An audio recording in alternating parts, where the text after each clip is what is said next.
FI-WARE, a European initiative for the future Internet.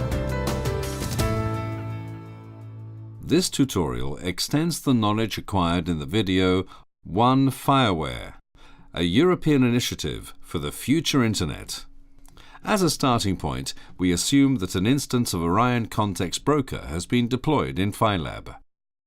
The Orion Context Broker, hereinafter Broker, interacts with context producer applications, which provide sensor information, and with context consumer applications, which process that information, for example, to show it in a graphical user interface.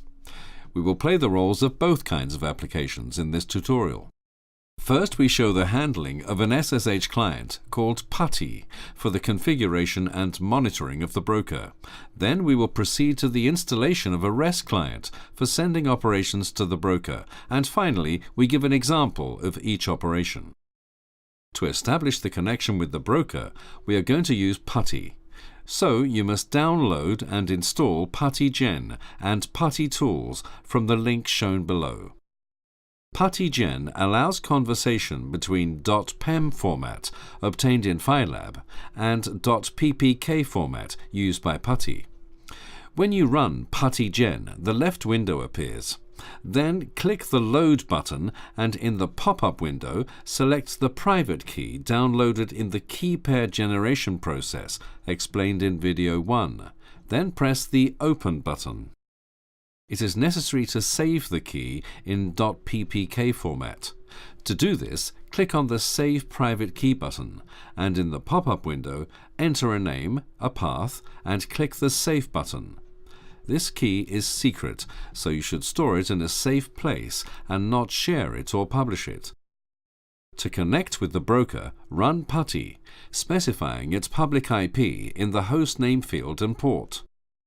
Finally, click on the Connection menu of the Category panel and select the SSH, then Auth submenu for performing the authentication. In this submenu, proceed to load the private key with the .ppk format previously generated.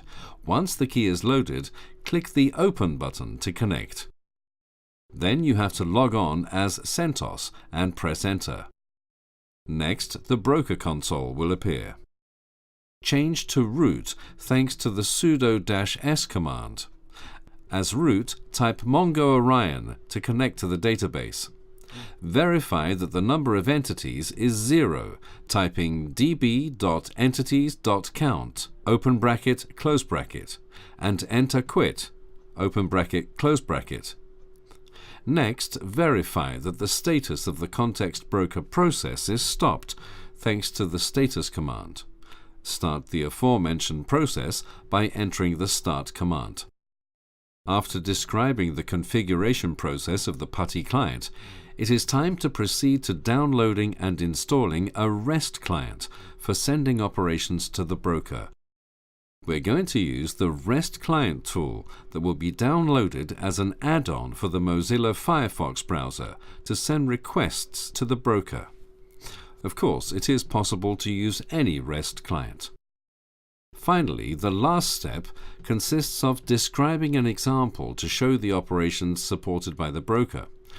Update context, query context, subscribe context, update context subscription, and unsubscribe context.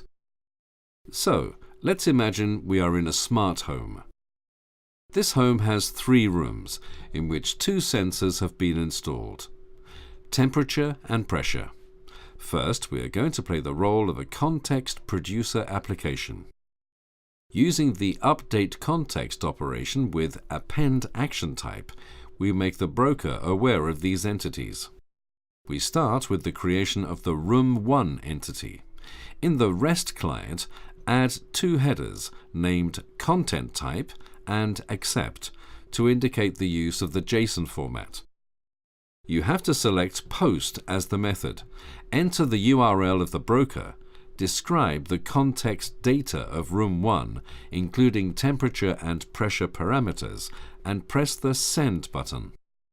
Upon receipt of this request, the broker will create the Room 1 entity in its internal database, will set the values for its attributes and will respond, acknowledging that the request has been correctly processed. Then create the Room 2 and Room 3 entities, following the procedure studied. In the broker database, you can verify that the number of entities is 3. To update the values of temperature and pressure of Room 1, Update Context operation is also used, but with Update action type. Now we are going to play the role of a consumer application that wants to access the context information stored in the broker. The query context request is used to obtain context information related to Room 1.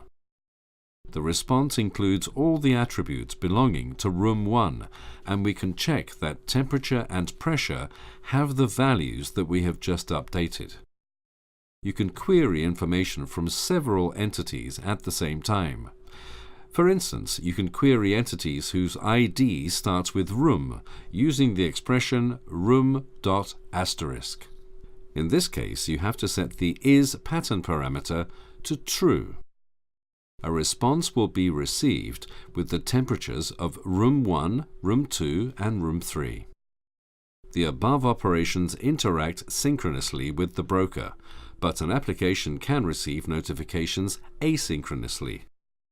In order to capture notifications, we're going to install the accumulator server of FIWARE in the virtual machine of FILAB.